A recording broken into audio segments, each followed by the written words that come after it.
Without that ethical code, science would collapse.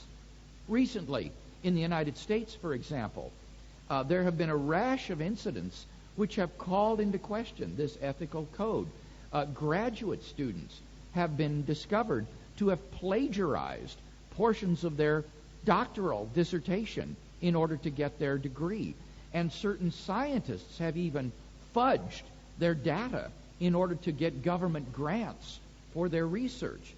Once this ethical code is compromised, the whole scientific enterprise collapses because nobody is in a position to check out personally the results of everybody else's research. Or consider again the question of what is permissible to do with animals in scientific research. This is not a scientific question. This is an ethical question about what one is allowed to do to animals in one's research. If you deny that there are any ethical truths about these sorts of things, then there can be no objection to using human beings as guinea pigs in medical experiments. The world was horrified when it discovered that at camps like Auschwitz and Dachau, Nazi scientists had used prisoners for medical experimentation on living human beings. For example, I remember seeing a BBC television program a few years back in which a woman was interviewed who was forced to become the gynecologist in Auschwitz. And she noticed that Dr. Mengele had all of the women who were pregnant housed together in one barracks. And after some time, she noticed that she no longer saw any of these women. She made inquiries. What happened to those women who were housed in that barracks? Oh, haven't you heard? Came the reply. Dr. Mengele used them for vivisection.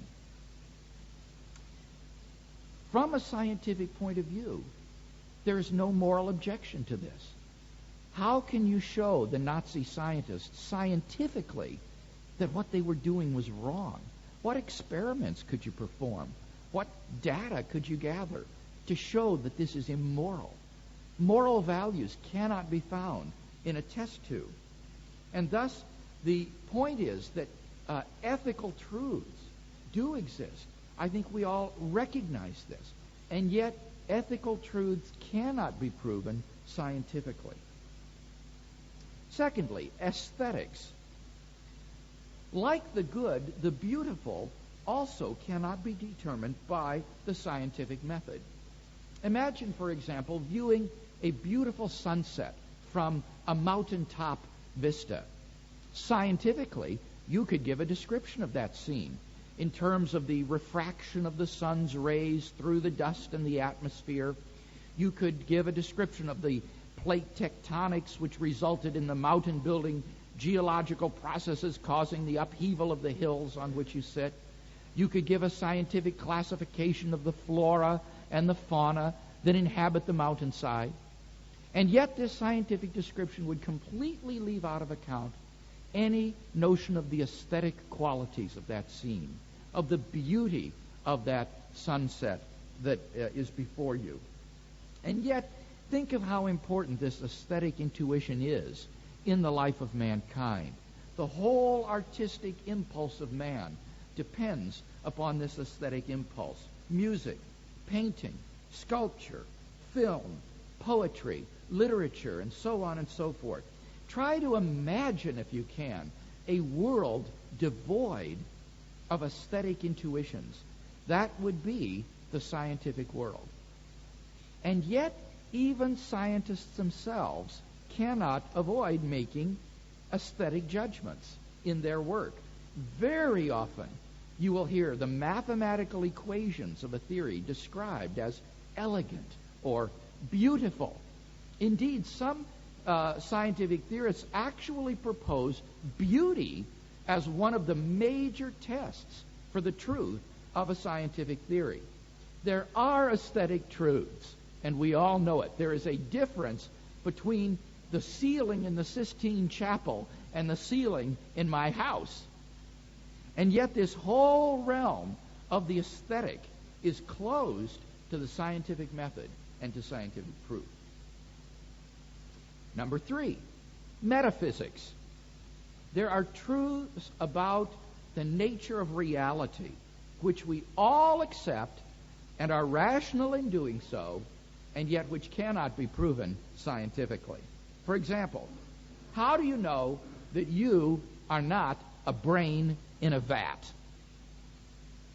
How do you know you're not a brain in a vat of chemicals being stimulated by some mad scientist with electrodes to believe that you're here in this room hearing this lecture? He might even be stimulating your brain to believe that it's impossible that you're a brain in a vat. How could you disprove such a thing? There is no way to prove scientifically that you are not a brain in a vat. Or take the hypothesis that the world was created 5 minutes ago. How could you disprove that the world was created 5 minutes ago with built-in traces of age, food in our stomachs from the breakfasts we never really ate, memory traces in our brains of events that we never really experienced? There's no way scientifically to prove that the world was not created 5 minutes ago. Or take the hypothesis that the external world exists. How could you prove that the external world exists scientifically? How could you disprove that this is not all a dream or a hallucination of your mind? Or what about the statement that other minds exist? How do you know that these other people sitting around you really have minds? Maybe they're just all automata who exhibit external behavior that looks like they have minds, but they really don't. You're really the only genuine person in this room, you know. There's no way to prove scientifically that other minds exist.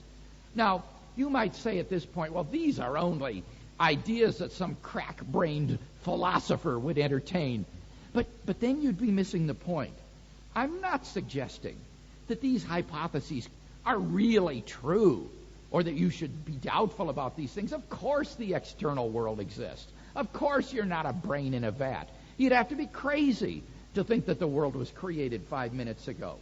But what this illustrates is that this criterion of rationality is far too restrictive to be plausible. These are beliefs which are what epistemologists or theorists of knowledge call properly basic beliefs. That is to say, they are beliefs which are part of the foundation of your cognitive structure. They cannot be scientifically proved, but nevertheless we are rational to believe in such propositions. Finally, number 4, science itself. This is the most amazing and paradoxical of all. If you only believe what can be scientifically proved, you would not believe in science itself. This can be shown in 2 ways. First of all, science is permeated with unprovable assumptions. Let me give some examples. First of all, the Copernican principle.